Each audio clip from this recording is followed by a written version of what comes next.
Hello, fly fish fooders. My name's Cheech, and I'm not a mechanic, but I have a little bit of dirt on my fingers.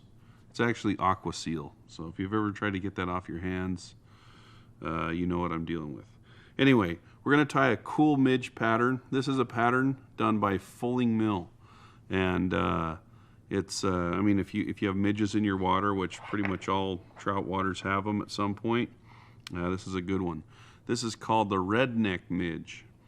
So, pretty basic pattern. There are a few steps to it, so we'll just dive right in. First thing we're going to do is we're going to start out using tan thread and just tie a little bit behind the bead.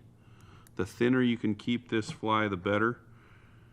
And I just have some brown tubing, and this tubing is very stretchy. So what I'm going to do is just tie it in right here behind the bead.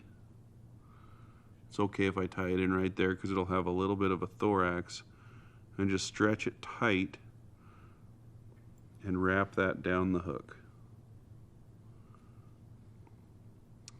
So I'm going to wind my thread so that it's flat, and I'll take that back up about to right there. And once I'm here, I'm going to add the little bit of red that it has. This is just holographic tinsel in small size.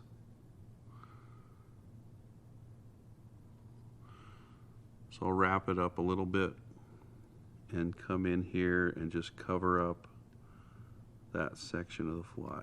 If you pull this stuff too tight, it will stretch. Doesn't make a huge difference, but just be aware.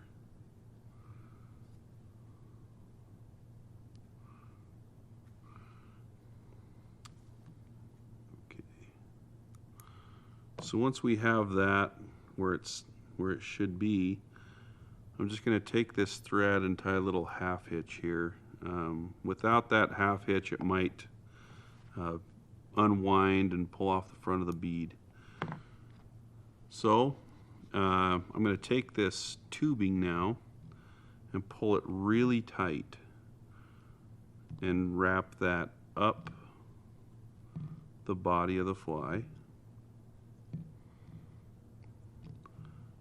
And finish it about right here. So it just gives a little bit of segmentation.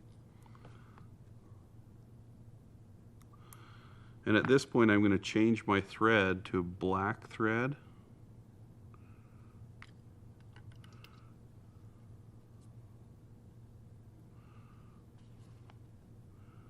Trim those off. And it's got a little bit of a wing case of this opalescent mylar. So I'm going to wrap that about halfway down into the red here.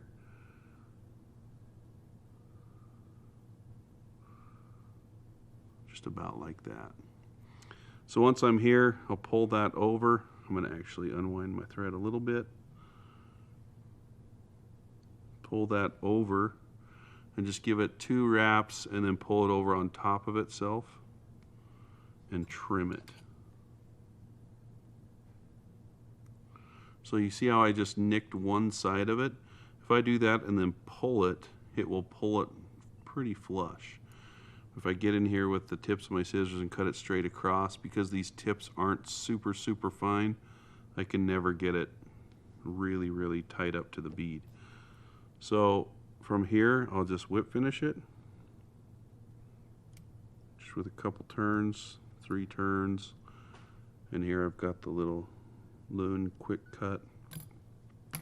Cut it off, and now I'm going to coat the whole thing with a little bit of resin, with loon flow here, just barely enough to get the thread wet.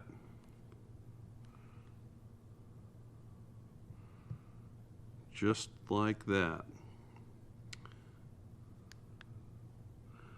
So cure it up. You can do this in a whole bunch of different colors, but this specific color tends to work really well.